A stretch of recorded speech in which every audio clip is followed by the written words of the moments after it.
Hello ವಿದ್ಯಾರ್ಥಿಗಳೇ, welcome to our YouTube channel. SSLC ವಿದ್ಯಾರ್ಥಿಗಳಿಗೆ ಆಮ್ಲಗಳು, ಪ್ರತ್ಯಾಮ್ಲಗಳು ಮತ್ತು ಲವಣಗಳು ಈ ಒಂದು ಪಾಠದ LBA ಕ್ವಶನ್ಸನ್ನು ಈ ಒಂದು ವಿಡಿಯೋದಲ್ಲಿ ಡಿಸ್ಕಸ್ ಮಾಡೋಣ. ಬಹು ಆಯ್ಕೆ ಪ್ರಶ್ನೆಗಳನ್ನು. ಮೊದಲನೇ ಬಹು ಆಯ್ಕೆ ಪ್ರಶ್ನೆ: ಈ ಕೆಳಗಿನವುಗಳಲ್ಲಿ ತಟಸ್ಥೀಕರಣ ಕ್ರಿಯೆಯನ್ನು ಪ್ರತಿನಿಧಿಸುವ ರಾಸಾಯನಿಕ ಸಮೀಕರಣ.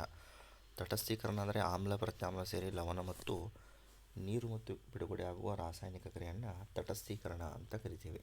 ಆಮ್ಲ ಮತ್ತು ಪ್ರತ್ಯಾಮ್ಲ. ಇಲ್ಲಿ ಆಮ್ಲ ಪ್ರತ್ಯಾಮ್ಲ ಸೇರಿ ಲವಣ ಮತ್ತು ನೀರು ಬಿಡುಗಡೆಯಾಗಿದೆ. C option is correct answer. ಒಂದು ದ್ರಾವಣದ pH ಮೌಲ್ಯ ಹೆಚ್ಚಾದಂತೆ ಹೈಡ್ರಾಕ್ಸಿಲ್ ಅಯಾನುಗಳ ಸಂಖ್ಯೆ ಹೆಚ್ಚಾಗುತ್ತದೆ ಮತ್ತು ಆಮ್ಲವು ಪ್ರತ್ಯಾಮ್ಲೀಯವಾಗಿರುತ್ತದೆ. ಇದರಲ್ಲಿ ಸರಿಯಾದ ಉತ್ತರ ನೋಡಿ, ಪ್ರತ್ಯಾಮ್ಲೀಯ ಲಕ್ಷಣ ಕಡಿಮೆ ಆಗುತ್ತದೆ ಮತ್ತು OH ಅಯಾನುಗಳ ಸಂಖ್ಯೆ ಹೆಚ್ಚಾಗುತ್ತದೆ. ಇದಲ್ಲ, ಆಮ್ಲೀಯ ಲಕ್ಷಣ ಹೆಚ್ಚಾಗುತ್ತದೆ ಮತ್ತು H ಅಯಾನುಗಳ ಸಂಖ್ಯೆ ಕಡಿಮೆ ಆಗುತ್ತದೆ. ಇದು ಕೂಡ ರಾಂಗ್ ಆನ್ಸರ್. ಮೂರನೇದು, ಪ್ರತ್ಯಾಮ್ಲೀಯ ಲಕ್ಷಣ ಹೆಚ್ಚಾಗುತ್ತದೆ ಮತ್ತು OH ಅಯಾನುಗಳ ಸಂಖ್ಯೆ ಹೆಚ್ಚಾಗುತ್ತದೆ. ಇದು ಸರಿಯಾದ ಉತ್ತರ. ಪ್ರಶ್ನೆ 3: ಆಮ್ಲ ಮತ್ತು ಪ್ರತ್ಯಾಮ್ಲಗಳೆರಡರ ಜೊತೆಗೆ ವರ್ತಿಸಿದಾಗ ಲವಣ ಮತ್ತು ನೀರು ಉತ್ಪತ್ತಿ ಮಾಡುವ ಸಂಯುಕ್ತ aluminium oxide. Option A. Sodium carbonate ಸಾರಯುಕ್ತ ಹೈಡ್ರೋಕ್ಲೋರಿಕ್ ಆಮ್ಲದೊಂದಿಗೆ ವರ್ತಿಸಿದಾಗ ಬಿಡುಗಡೆಯಾಗುವ ಅನಿಲ ಕಾರ್ಬನ್ ಡೈಆಕ್ಸೈಡ್. ನೀಲಿ ಲಿಟ್ಮಸ್ ಕಾಗದವನ್ನು ಕೆಂಪು ಬಣ್ಣಕ್ಕೆ ಬದಲಾಯಿಸುವ ವಸ್ತು. ನೀಲಿ ಲಿಟ್ಮಸ್ ಕೆಂಪು ಬಣ್ಣಕ್ಕೆ ಪರಿವರ್ತನೆಯಾದರೆ ಅದು ಆಮ್ಲ ಅಂತ ಕರಿತೀವಿ. ಇದರಲ್ಲಿರುವ ಆಮ್ಲ ಆಪ್ಷನ್ ಡಿ.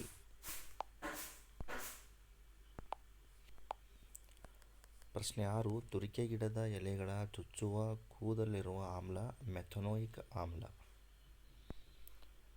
ಪ್ರಶ್ನೆ 7: ನೀರಿನ ಶಾಶ್ವತ ಗಡಸುತನ ನಿವಾರಣೆಗೆ ಬಳಸುವ ಸಂಯುಕ್ತ ಸೋಡಿಯಂ ಕಾರ್ಬೋನೇಟ್. ಆಮ್ಲದ pH ಮೌಲ್ಯದ ವ್ಯಾಪ್ತಿ 0 ಇಂದ 7. Option A. ಪ್ರಶ್ನೆ 9: ದ್ರಾವಣದಲ್ಲಿ ಹೈಡ್ರೋಜನ್ ಅಯಾನುಗಳ ಸಂಖ್ಯೆ ಹೆಚ್ಚಾದಂತೆ ಆಪ್ಷನ್ ಬಿ ಆಮ್ಲೀಯತೆ ಹೆಚ್ಚುತ್ತದೆ. ಪ್ರಶ್ನೆ 10: ಸತುವಿನ ಸಾರಯುಕ್ತ ಸಲ್ಫ್ಯೂರಿಕ್ ಆಮ್ಲ ಬೆರೆಸಿದಾಗ ಬಿಡುಗಡೆಯಾಗುವ ಅನಿಲ ಹೈಡ್ರೋಜನ್ ಅನಿಲ. ಆಮ್ಲವನ್ನು ಲೋಹಕ್ಕೆ ಬೆರೆಸಿದಾಗ ದೊರೆಯುವ ಉತ್ಪನ್ನ. ಆಮ್ಲ ಮತ್ತು ಲೋಹ ಬೆರೆತಾಗ ಹೈಡ್ರೋಜನ್ ಮತ್ತು ಲವಣ ಬಿಡುಗಡೆಯಾಗುತ್ತದೆ. ಆಪ್ಷನ್ ಡಿ ಸರಿಯಾದ ಉತ್ತರ. ಸುಣ್ಣದ ತಿಳಿನೀರಿನ ಅಣುಸೂತ್ರ ಕ್ಯಾಲ್ಸಿಯಂ ಹೈಡ್ರಾಕ್ಸೈಡ್. Option B. ತಾಮ್ರದ ಆಕ್ಸೈಡ್ ದ್ರಾವಣಕ್ಕೆ ಹೈಡ್ರೋಕ್ಲೋರಿಕ್ ಆಮ್ಲವನ್ನು ಬೆರೆಸಿದಾಗ ಅದರ ಬಣ್ಣ ನೀಲಿ ಹಸಿರು ಆಗಲು ಕಾರಣ ತಾಮ್ರದ ಕ್ಲೋರೈಡ್ ಉಂಟಾಗುವಿಕೆ. ಆಮ್ಲಕ್ಕೆ ನೀರನ್ನು ಬೆರೆಸದೆ ನೀರಿಗೆ ಆಮ್ಲವನ್ನು ಬೆರೆಸಬೇಕು, ಏಕೆಂದರೆ ಬಹಿರುಷ್ಣಕ ಕ್ರಿಯೆ ಹಾಗೂ ಸ್ಫೋಟಗೊಳ್ಳುವ ಸಂಭವವಿರುತ್ತದೆ. ಇದಿಷ್ಟು ವಿದ್ಯಾರ್ಥಿಗಳೇ ಆಮ್ಲ, ಪ್ರತ್ಯಾಮ್ಲ ಮತ್ತು ಲವಣಗಳು ಪಾಠದ ಬಹು ಆಯ್ಕೆ ಪ್ರಶ್ನೆಗಳು, LBA ಕ್ವಶನ್ಸ್.